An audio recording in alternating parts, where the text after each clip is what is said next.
1999, the people were very worried that because computers had been, dates had been programmed for only 2 digits instead of 4, we were going to have computer meltdowns and malfunctions when the year 2000 turned. And if we had that, you might not be able to get to work or find groceries. Isn't that amazing? Think how vulnerable people are to because some people who set up computers hadn't thought about 4 digits.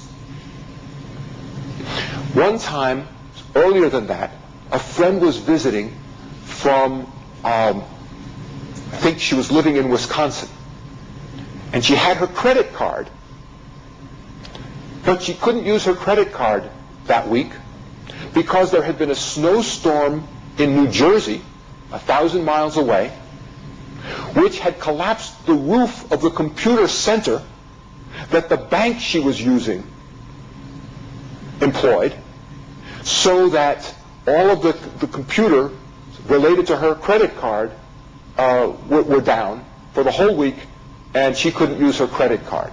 Now, at least that was her story. And I believe it. It's a plausible story. So, if you think about the delicate interconnections, we are incredibly vulnerable. We are less self-sufficient. If others don't grow the food for us, and others don't transport it, if there's a strike of the truckers, and they block the auto routes. Of course, this, I think, happens in France, not here, but still, you can picture it. The whole point of the truckers getting what they want is that they know that they can mess up lots of people with a very simple action. Well, that's because of this interdependency. Not only that, but the infrastructure that this depends on is delicate. It's made of fiber optics. It's made of computer chips.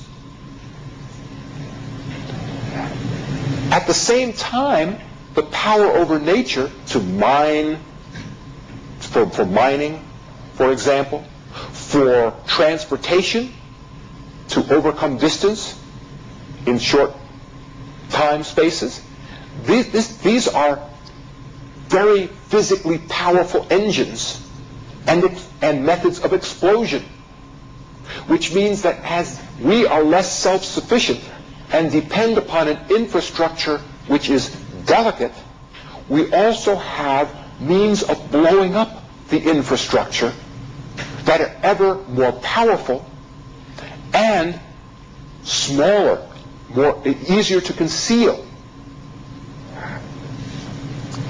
In addition to that, we create an infrastructure that gives us new needs. You don't need an imagination to know that you need a computer. Years ago, you could use a typewriter, a mechanical typewriter, for a resume to give to an employer. Now, if you typed a resume, you could be a Nobel Prize winner.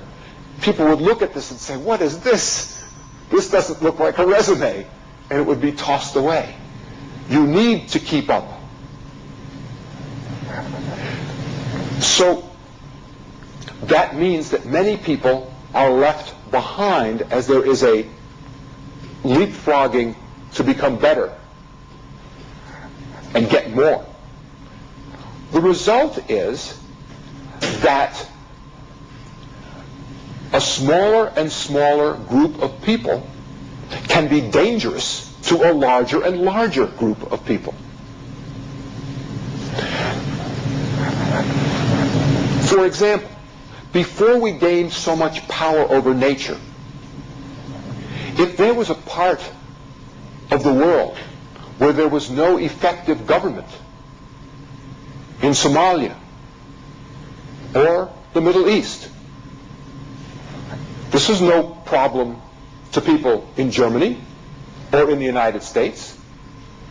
At a low level of technology, at a low level of power over nature, the anarchy in Iraq or Somalia would be of only local concern.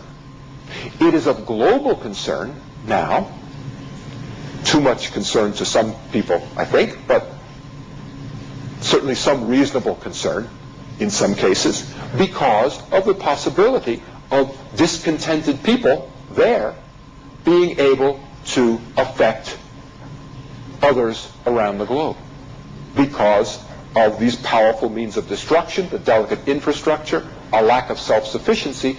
Our lives could really be in jeopardy. So it becomes of concern that there be government, effective government around the world.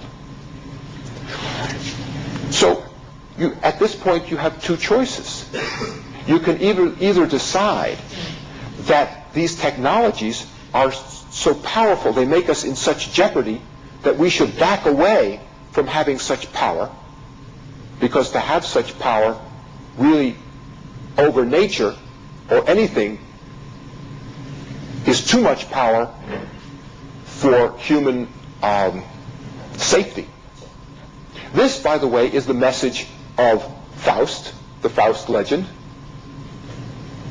Don't have so much power. This, but of course, coming from the United States, I need to give you a Disney example. This is the message of the Aladdin movie, and the Aladdin story generally.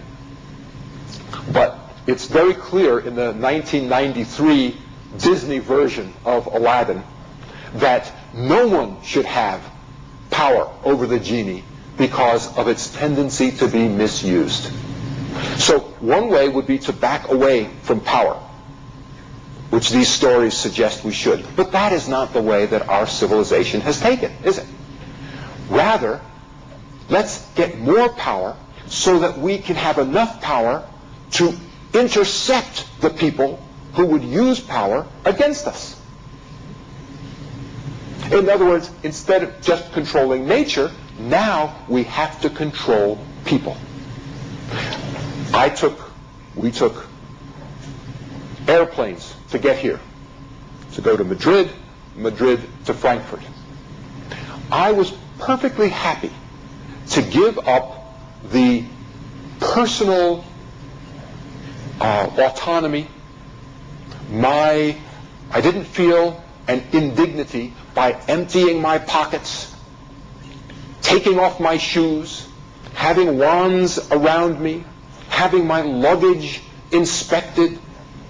I was happy to do all that. 40 years ago, that would have been an outrage. It's not your right to inspect me in this way. Now, I would be very concerned if they didn't inspect me in this way. Why?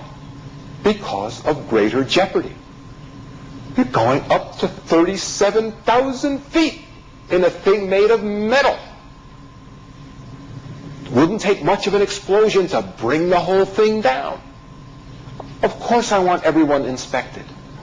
Human freedom becomes less of a concern under conditions of jeopardy. This is why leaders who want more power, George Orwell's 1984 is one example, but there are many others, including real examples, of saying, well, we have a war, therefore you have to give up your freedoms. This is a general tendency of the Bush administration now, with the war on terrorism is the reason why there are intrusions on freedoms in the United States today. So the result is human oppression increasing. One can imagine